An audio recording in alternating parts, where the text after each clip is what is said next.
pedra! Não olha para cima não, rapaz! Se você olhar, vai levar pedra na cara. Se você não entendeu, é porque você deu uma cochilada, né, enquanto a gente estava discutindo aí o bloco anterior. Mas no bloco de agora, nós vamos fazer um momento fabuloso com o Rogério Tucco, que nós vamos falar um pouquinho das técnicas, dos tipos de reentrância na rocha, porque cada uma exige aí, né, uma técnica diferente. Então, estamos com o Rogério Tucco, né, meu grande amigo das montanhas, que está nos iniciando aí um pouquinho com alguns circuitos de Minas Gerais. Então, Rogério, fala um pouquinho para a gente, começando da pegada mais básica, né, que é a estendida. É com você. Então, esse negócio de técnicas, de agarras, né, é uma coisa que às vezes tira um pouco o sono da gente, mas na realidade você acaba agindo naturalmente, né, quando você está escalando. Você não fica muito pensando qual que é a pegada que você vai fazer ali. Ela surge naturalmente, né? Porque muitas vezes você também não está nem olhando para a garra, né? A garra está lá em cima e você está movimentando a sua mão de uma forma que a hora que você sentir a aderência, você acaba colocando peso ali, confiando nela, né? Então é muito difícil às vezes você ficar teorizando em cima disso, quando na verdade você vai ter que ter a percepção e a sensibilidade ali no momento, né? Mas essa garra estendida, ou a primata, né? Assim, é o primeiro movimento que você vai fazer, né? Você já vai com a mão nela, tentando. Na verdade, a primeira que a gente quer mesmo é aquela garra de mão cheia, né? Aquela que abraça inteira, assim. Mas quando você não tem essa possibilidade, você vai com a mão estendida, né? Isso. Você abre os dedos e faz o apoio ali, né? E aí, para quem não está entendendo a sua mão branca, né, você não estava fazendo bolo, né? Não é farinha não de trigo. É o magnésio, né?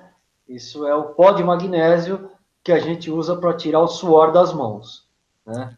Então, a adrenalina, né? O medo faz a gente suar, então você tem que deixá-la bem sequinha, porque senão escorrega. Muito Né? bom. E essa pegada aí? Então, essa é a pegada de mão cheia, né? Esse é um balcãozão enorme, aonde você pode pegar com toda a sua força, se pendurar ali. Às vezes não precisa nem estar de magnésio que vai segurar, né? Então, essa é a pegadona de mão aberta mesmo, de mão cheia, né? Que é a garra que todo mundo quer.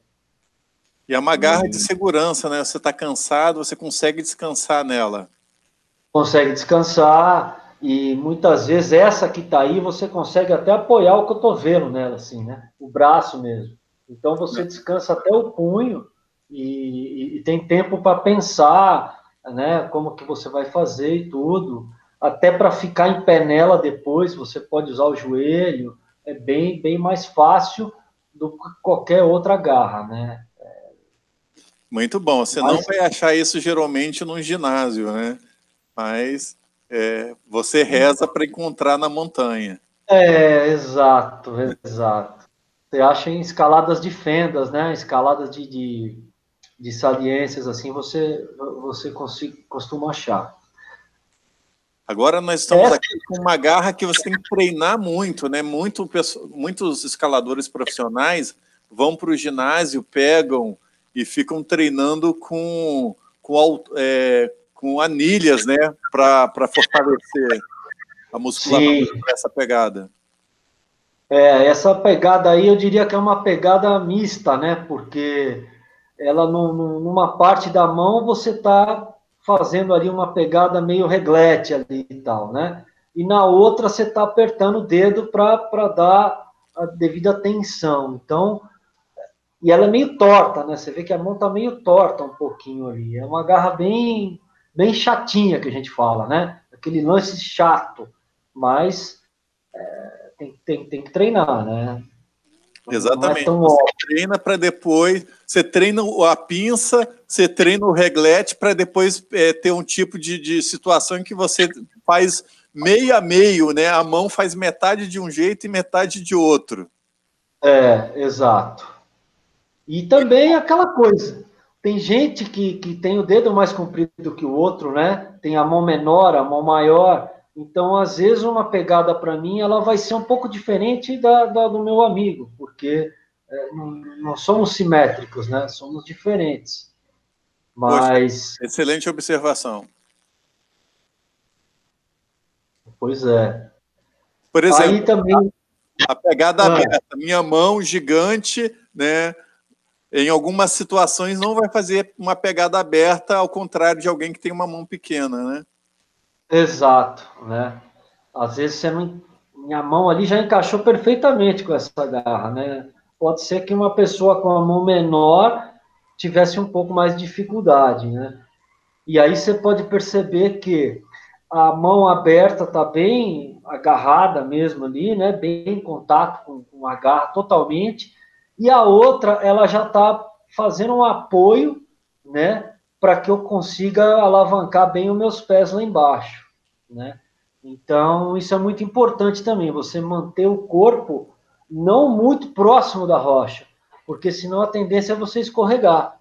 Então, para o pé, às vezes, ficar plantado ali na parede, você, às vezes, precisa ter um contraponto ali, né? Para você se empurrar um pouco para trás. Com uma você puxa, com a outra você empurra, né? Então, tem isso também, né? Aí eu estou usando as duas coisas. Não, excelente. Uma combinação de técnicas aqui bastante impressionante. De certa forma, né, a mão esquerda ela está pegando aí a falange distal e medial, né, tá uma aberta muito bem encaixada, o dedo opositor consegue complementar, e a outra está um pouquinho mistura de abaulado com reglete, né, com aberta, com estendida, quer dizer, desculpa.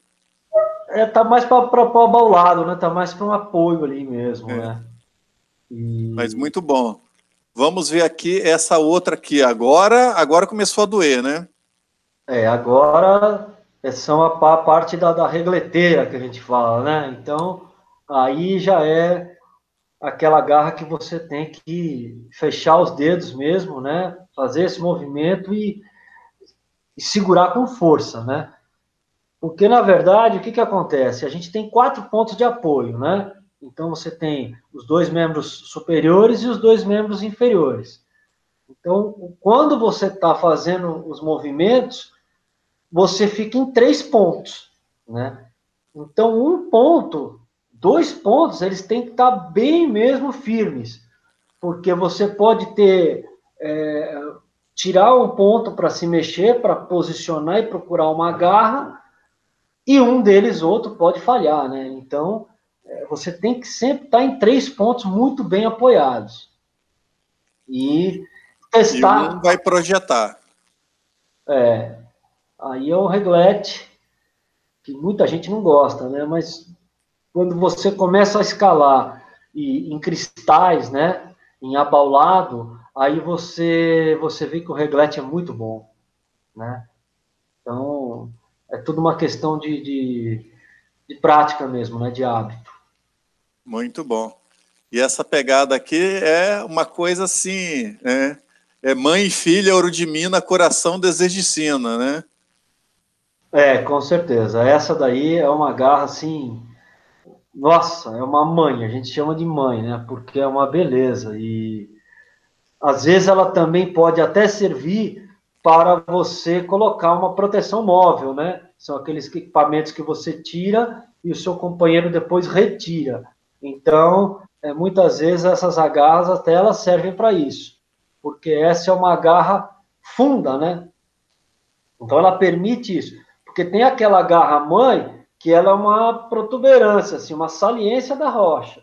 E tem aquela garra que é um buraco, né, que você enfia a mão lá dentro, que é o caso dessa.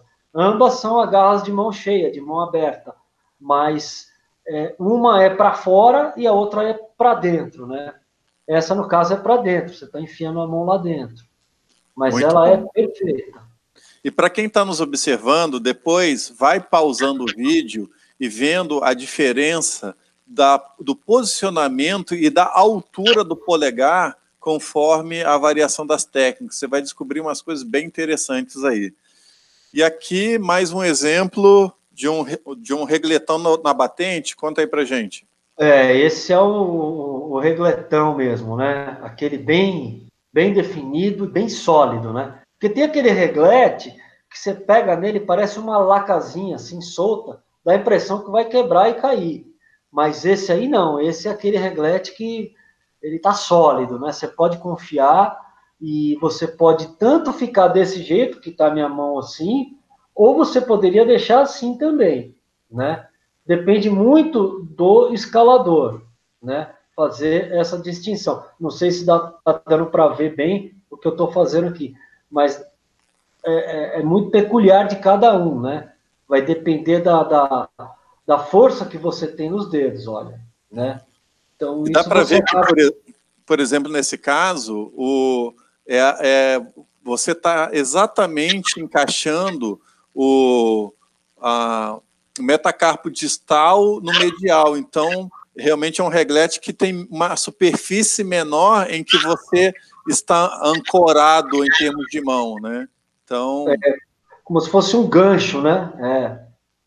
Exatamente. E esse daí é uma pegada, é um reglete que ele não machuca tanto, né? Porque justamente você está bem enganchado nele ali. Já diferente de se fosse assim, né? Que ele exerce muita pressão aqui. Então, é o reglete ideal esse, eu acho.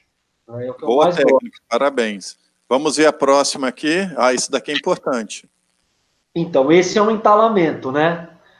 É aí que você não pode usar uma aliança, um anel, né? Uma pulseira, porque se você cair, pode ser que segure ali, né? Então, da mesma forma que a garra anterior, eu estou fazendo uma contraposição, né? Porque eu estou enfiando a mão entalada, botando a força aqui e a outra mão está me apoiando, para que eu não vire para lá, né? Então, você tem uma força, a gente chama de contraposição. Você enfia a mão e faz uma força contra aquela posição, porque aí o seu corpo se segura nela, e a outra mão é só para apoio, para você movimentar os pés lá embaixo e não perder o equilíbrio, né? Nossa, Também é uma garra muito boa, né? Dá bastante segurança, bastante confiança.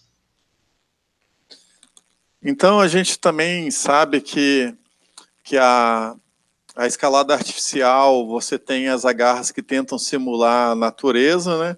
E qual é a sua opinião, como escalador, da importância aí do treinamento na parede artificial e da vivência da técnica do fortalecimento, Rogério? Eu acho que é muito bom, né? É imprescindível, né? Se você tem um paredão na sua cidade, ou na casa de um amigo, hoje academias tem bastante, né? Então, se você tem um ginásio, procure treinar, né? Porque não é só a técnica, né? Você, claro, vai treinar as técnicas de pegadas ali, como a gente viu, né? Como eu também postei lá no ambiente, várias técnicas de pegada, e você também vai trabalhar os grupos musculares, né? Você vai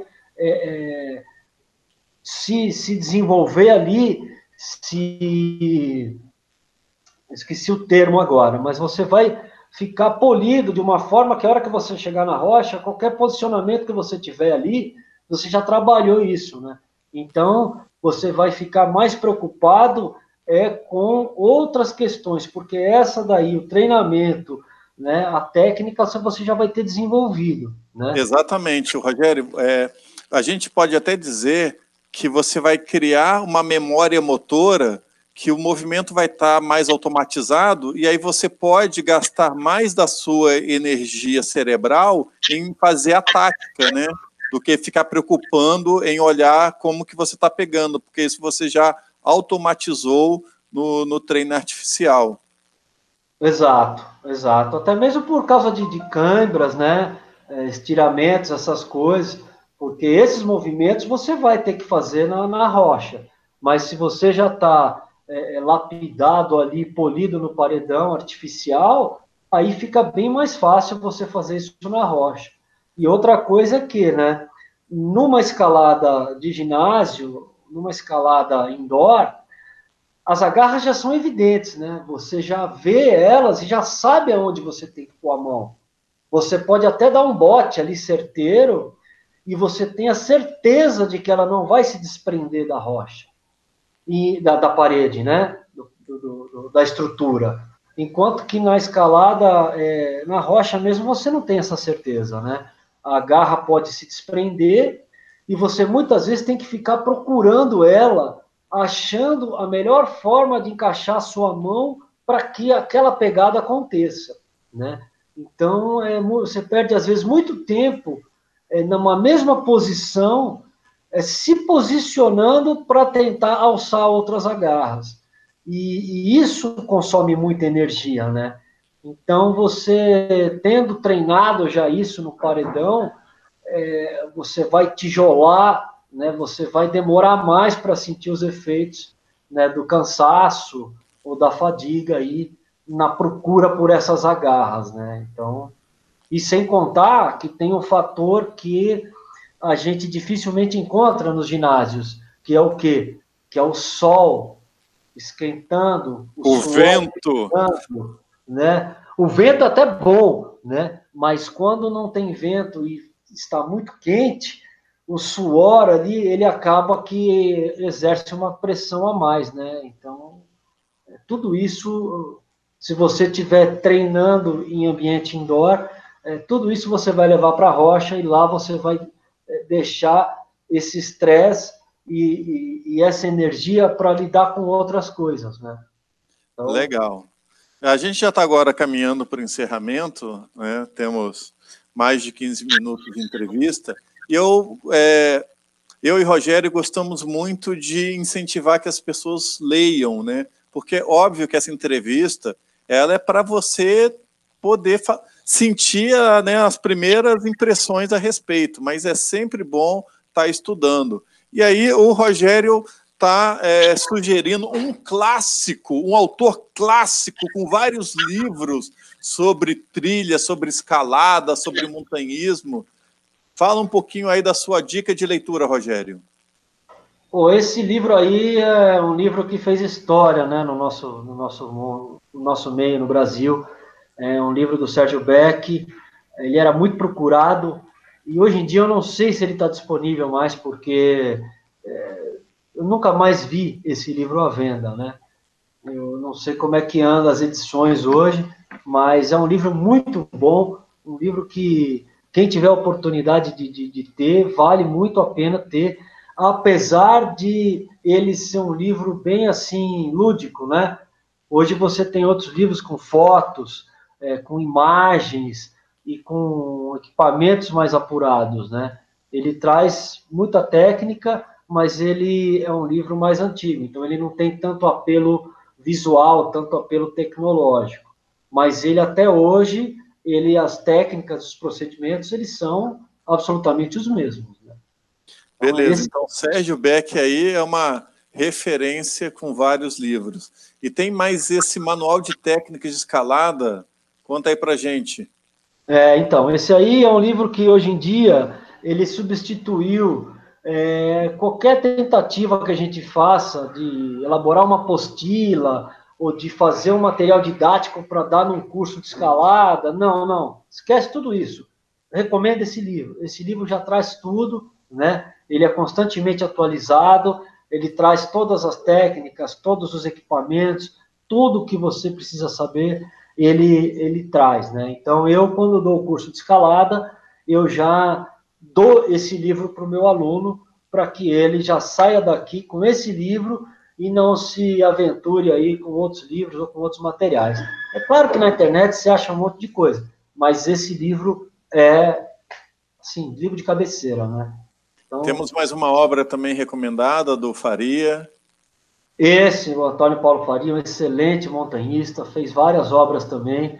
Ele já escreveu o primeiro livro sobre a escalada no Brasil, né? E esse é uma obra dele que é muito legal, chama-se Escalada Brasileira, e ele conta aí todas as facetas da escalada nacional, desde o princípio até hoje, e com muita curiosidade. É um livro muito legal também, né?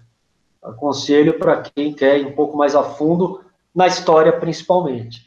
Mas classificação de vias, tudo isso ele traz de uma forma bem detalhada. Aquela parte que a gente falou sobre classificação, níveis de dificuldade, né, tipo de escalada, ele traz tudo isso muito bem detalhado. É um livro muito interessante, né? Que bom. Então você está acompanhando aí 3 dicas de leitura para que... tem uma coisa muito importante que você precisa saber sobre a aventura, principalmente a aventura que tem um nível de risco, de adrenalina maior. Diz o ditado que na vida, quanto mais a gente vive, mais a gente aprende. Mas na escalada, quanto mais a gente aprende, mais a gente vive, porque a gente evita o acidente. E é por isso mesmo, para falar de acidente, que eu estou sabendo aí que você participou, você é o história viva de um episódio que aconteceu. Conta essa história aí pra gente, ô.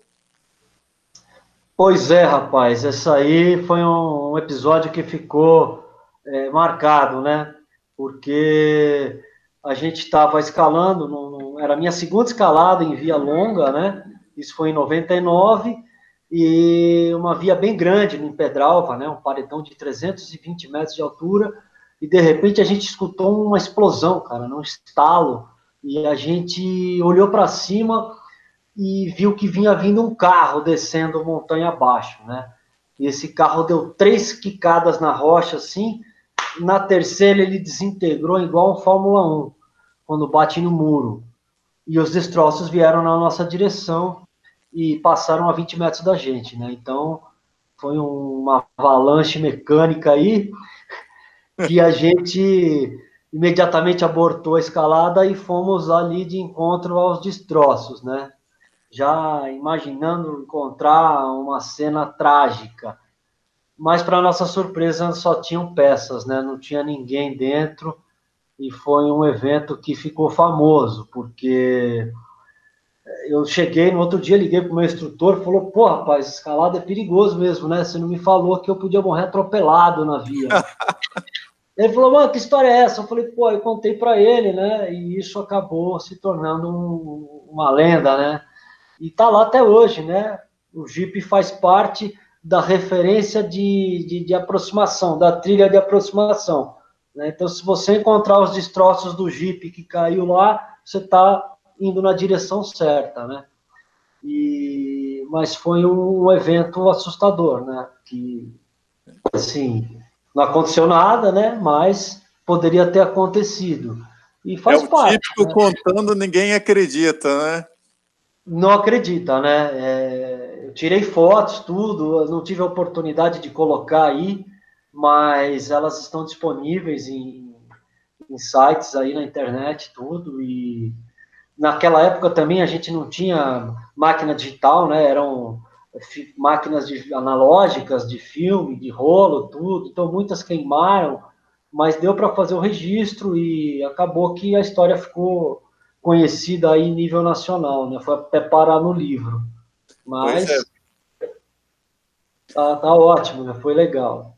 Então E vocês conheceram aí o Rogério e terminamos, né, com uma história muito inusitada que mostra uma característica bastante peculiar às práticas corporais de aventura na natureza, que é a imprevisibilidade. E dessa vez a imprevisibilidade de você estar escalando e ver um carro caindo em sua direção é uma história que realmente fica para a gente falar, olha só, né? Essa... a gente nunca viu tudo na vida. Então agora eu acho que eu já vi tudo. Pois Parabéns, é. Rogério. Muito obrigado. Você que está nos assistindo aí no canal do Grupo de Lazer, essa foi uma conversa com o Tuco, né? Então, se você estiver perdido ali depois de Andradas, né, indo para Minas Gerais, procura o Tuco, que é o nosso personal climber.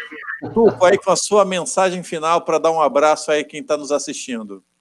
Pô, legal. Agradeço aí a participação, a confiança E quando estiverem aqui por perto, né, quiserem fazer uma visita, serão todos muito bem-vindos aí, né? Principalmente se quiserem escalar e conhecer um pouco aí da a nossa hospitalidade aqui também. Mas eu agradeço muito aí, né? E é muito bom estar convivendo com todo mundo aí. Um abraço. Certo?